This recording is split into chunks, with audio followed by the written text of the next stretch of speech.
اعوذ باللہ من الشیطان الرجیم بسم اللہ الرحمن الرحیم۔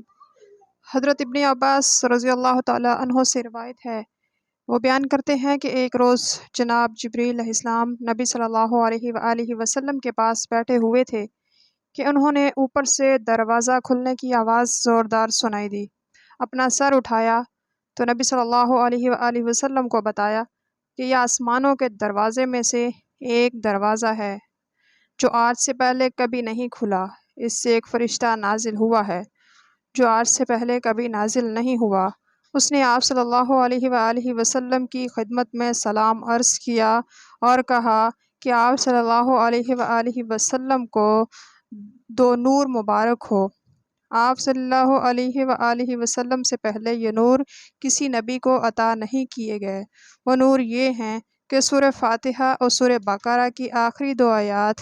مزید فرمایا کہ جو شخص یہ دو آیات پڑھے گا اسے اس کی مانگی ہوئی چیز ضرور دی جائے گی۔ صدق اللہ العظیم۔